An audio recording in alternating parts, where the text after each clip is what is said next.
Salut les Utopiens! Tout d'abord, je vous souhaite une très bonne année 2020. J'espère que pour vous, ça sera l'année des rêves éternels. Pour moi, ce sera celle des nouveaux horizons, des nouvelles destinations et surtout de nouvelles idées qu'on va tester sur cette chaîne. Cette chaîne que j'espère emmener le plus loin possible. Et 2020, c'est l'une des années que j'ai le plus attendu et j'ai vraiment hâte qu'elle commence, aussi bien pour la réalisation de mes projets perso que pour le planning de Disney cette année. L'année dernière, c'était une énorme année pour Disney, ça a été l'année de tous les cartons, notamment grâce aux suites et au remake des classiques d'animation. Et ça a été aussi une année très importante pour les parcs Disney qui a vu l'ouverture de Galaxy's Edge en Floride et en Californie. Et vous verrez que malheureusement cette année, ce sera pas l'année des cartons, mais ce sera l'année de la création originale. Et ça, je préfère en fait. Et ce sera l'année de la création originale aussi bien dans les films que dans les parcs Disney. Le programme au cinéma est particulièrement impressionnant. Un programme dans lequel ne figure qu'un seul remake, ce qui n'était pas arrivé depuis longtemps. Et tout le reste, c'est de la création originale. Et du coup, j'aimerais partager avec vous mes plus grosses attentes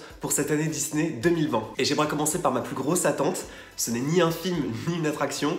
C'est le retour de la comédie musicale Le Roi Lion en France au théâtre Mogador à Paris. La comédie musicale Le Roi Lion, c'est l'une des plus anciennes et plus populaires comédies musicales de la société Walt Disney Theatrical, qui d'ailleurs a fêté l'année dernière ses 20 ans de présence sur Broadway en tant que société de production.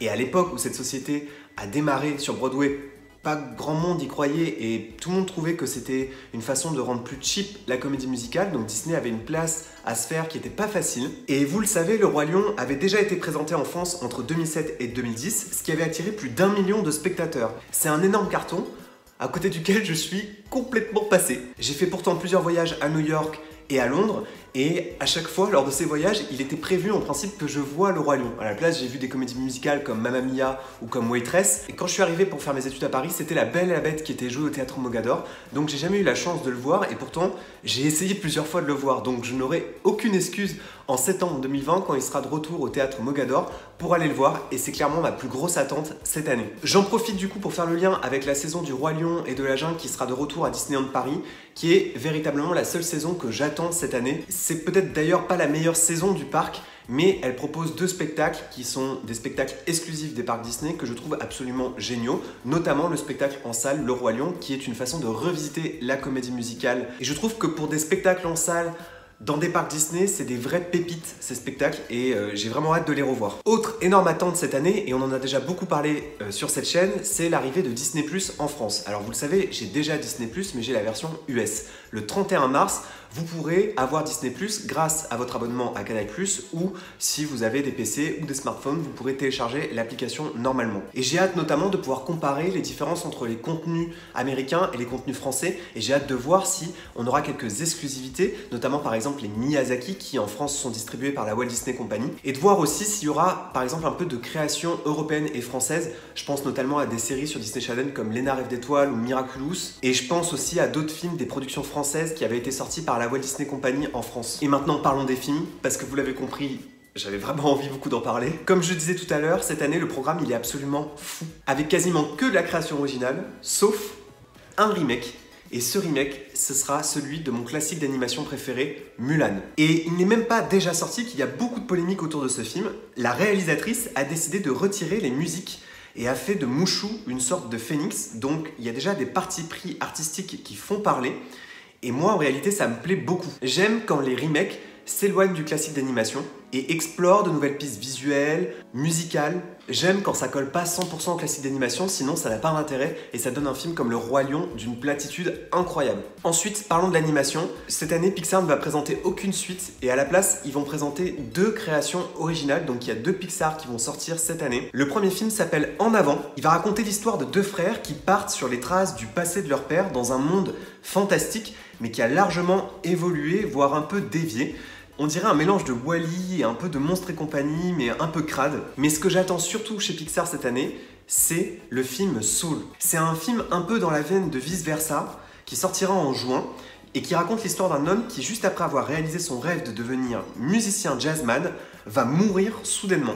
et son esprit se retrouve dans une espèce de monde parallèle. Et ce qui a l'air fascinant dans ce film, c'est la reconstitution d'un New York un peu idéalisé, aussi la musique jazz qui a l'air d'accompagner tout le film. Et cette sortie a l'air vraiment très prometteuse, et ça m'étonnerait pas que ce film soit présenté au Festival de Cannes comme l'avait été vice versa, et qu'ensuite le film soit récompensé aux Oscars et aux Golden Globes, ça m'étonnerait vraiment pas du tout. Donc c'est vraiment une très grosse année pour Pixar, mais aussi pour l'animation de manière générale, car Disney va sortir un classique d'animation, ils en sortent très peu, ils en sortent généralement un par an, voire pas du tout. Et cette année, on aura droit à un classique d'animation en novembre. Le film s'appellera Raya et le dernier dragon, et c'est clairement le classique d'animation que j'attends le plus depuis la sortie de Vaiana en 2016. Après l'énorme succès de la saga Dragon qui est sortie chez DreamWorks, Disney a décidé de rivaliser pour reprendre un peu ce créneau des dragons qui avait fait le succès de Disney grâce notamment aux personnages maléfiques et à Peter et Elliot le dragon. Et donc voici le synopsis de ce film.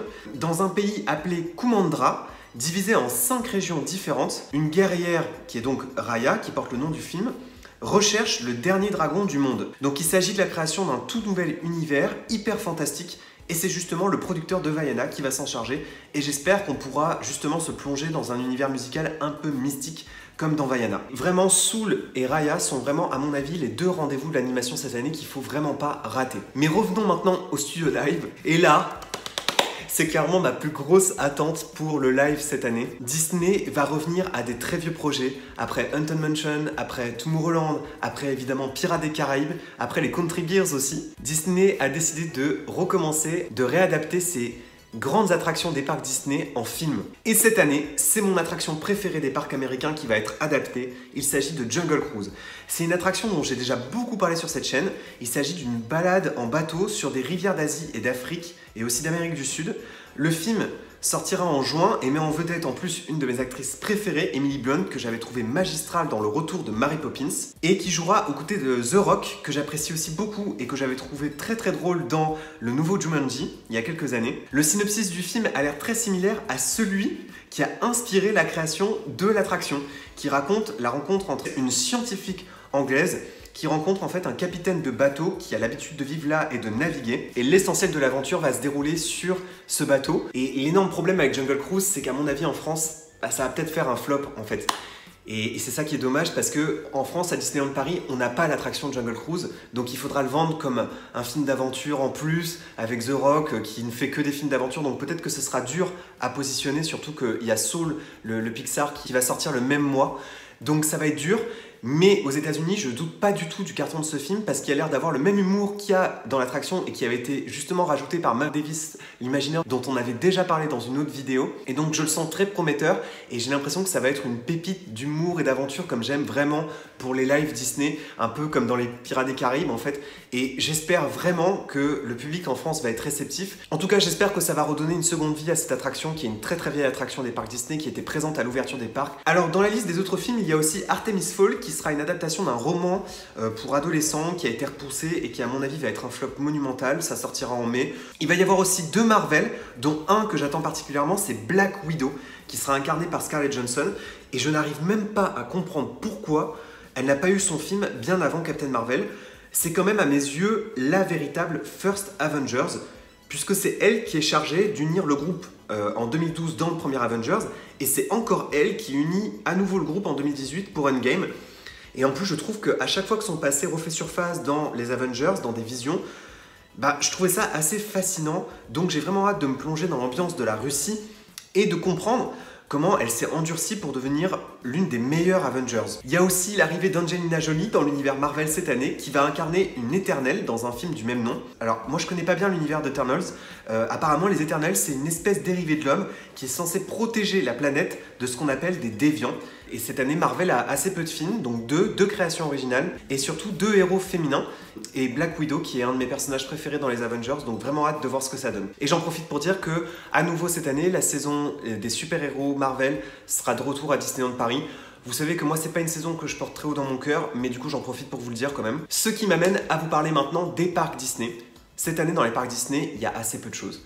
Il y a la construction par exemple de l'attraction Tron au Magic Kingdom, mais qui verra pas le jour avant 2021. La construction d'un Land Zootopie à Shanghai Disneyland, mais qui n'ouvrira pas non plus cette année. Il y a aussi l'ouverture de l'attraction Ratatouille à Epcot, mais qui sera quasiment une copie de la nôtre. La vraie attente cette année, c'est l'ouverture pour moi de l'attraction Runaway Railroad. C'est une attraction qui mettra en vedette Mickey et Minnie dans un petit train qui plongera dans l'univers de la série des cartoons que j'adore, Mickey Mouse. C'est les cartoons que je me mets parfois en fond tellement ça me fait rire. Et c'est une attraction qui est prévue d'ouvrir à Disney Hollywood Studios. Et en dehors du land Mickey Toontown, c'est la première fois qu'une attraction va être créée autour de Mickey et Minnie. Et j'attends vraiment cette attraction parce que déjà elle met en vedette Mickey et Minnie. Alors que si on y réfléchit, c'est vrai qu'il y a assez peu d'attractions autour de ces personnages dans les parcs et c'est clairement la première attraction véritable autour de ces personnages. C'est une création originale qui n'est pas vraiment tirée d'un film puisque Mickey Mouse n'est pas une franchise cinématographique et c'est l'une des franchises qui rapporte le plus au monde alors que c'est pas spécialement tiré d'un film en particulier. Et surtout, c'est la mise en avant de ce qu'on appelle les railroads. Et moi, vous le savez, je suis un très grand fan des railroads dans les parcs Disney. J'adore ça. C'est vrai qu'ils ont beaucoup perdu en popularité. Par exemple, à Shanghai Disneyland, il n'y a pas de Disneyland Railroad. C'est la première fois qu'un parc Disney ouvre sans railroad. Et donc j'espère que les railroads, même si c'est un dark ride, j'espère que ce petit railroad redonnera une seconde vie à ce qui est selon moi l'esprit de la création Disneyland, c'est-à-dire le railroad. Et donc j'ai vraiment hâte de pouvoir tester l'attraction le plus vite possible. Et on en reparlera sur cette chaîne évidemment. On en a un petit peu parlé en début de vidéo, mais reparlons un petit peu de Disneyland Paris. Alors malheureusement cette année, c'est pour moi une année assez plate, puisqu'il n'y a pas d'ouverture de nouvelle attraction. La prochaine attraction qui ouvrira à Disneyland Paris, l'attraction Spider-Man, qui ouvrira sans doute à l'été 2021. C'est clairement ça que j'attends le plus aujourd'hui à Disneyland Paris, même s'il s'agit que de rénovation et de la réagencement d'un land qui existait déjà dans les parcs Walt Disney Studios. C'est vrai qu'il n'y a pas eu de création d'attraction à Disneyland Paris depuis 2014, donc vraiment l'attente commence à se faire beaucoup trop longue. En attendant, il y a le retour des saisons Frozen qui ont existé entre 2014 et 2017 me semble-t-il. Alors cette saison Frozen va mettre un peu plus en avant les musiques du second film, donc c'est ça que j'attends. Mais malheureusement, la plupart des divertissements proposés autour de cette saison sont des divertissements qui seront proposés toute l'année. Donc c'est une saison un peu cheap à mon goût. Et puis, il y aura la réouverture de Studio Tram Tour qui va devenir une attraction Cars sur le même principe de Tram Tour mais seulement thématisée sur Cars. Et comme vous le savez, moi je porte pas très haut dans mon estime la franchise Cars. C'est des films qui me touchent pas du tout sauf le troisième que j'avais trouvé un peu mieux. Et puis surtout, j'étais vraiment pour la suppression totale de Studio Tram Tour qui est une attraction qui avait été créée aussi à Disney Hollywood Studios et qui est un plagiat en fait d'une attraction culte des parcs Universal. Pourquoi pas le rafistoler avec du Cars? Et donc du coup, c'est vrai que tout ça viendra sur cette partie effectivement un peu Pixar et viendra s'agencer sur cette zone Pixar de notre Walt Disney Studios. Mais enfin, moi, ce que j'attendais surtout, c'était la suppression totale de cette attraction. J'irai quand même voir par curiosité et ça fera l'objet évidemment d'une vidéo sur cette chaîne. Et j'en profiterai du coup pour vous rappeler toute l'histoire de Studio Tram Tour. Mais bon, c'est quand même pas l'annonce de l'année quoi. C'est prévu pour cet été 2020. Et cet été aussi, il va y avoir la réouverture de l'hôtel New York. Alors ça par contre c'était une de mes très grosses attentes cette année parce que à Disneyland Paris, contrairement à Walt Disney World, il n'y a pas d'hôtel thématisé Disney. Et donc effectivement, l'hôtel New York va devenir l'hôtel Marvel, ce qui est logique puisque l'action des Avengers se passe quand même souvent à New York. Le héros Marvel le plus connu qui est Spider-Man, c'est un héros new-yorkais, donc c'est complètement logique. Sauf que l'hôtel est devenu un palace et je suis allé voir les prix sur le site de Disneyland Paris, c'est devenu complètement inabordable et donc je ne pourrai jamais me payer une chambre dans cet hôtel à moins de m'y faire inviter, donc je ne pourrai vraiment jamais le tester. Donc j'irai me balader dans le hall, mais malheureusement ça fera pas du tout l'objet d'une vidéo sur cette chaîne en fait. Donc voilà les Topiens, je viens d'aborder avec vous mes plus grosses attentes concernant Disney cette année. N'hésitez pas à partager en commentaire vos attentes, n'hésitez pas à partager les projets dont j'ai pas forcément parlé aussi en vidéo parce que j'ai fait des choix sur ce que j'attendais vraiment le plus cette année. Et encore une fois, je vous souhaite une très bonne année 2020, pleine de réussite et de bonheur. Et n'oubliez pas que vos rêves sont éternels. Bye tout le monde!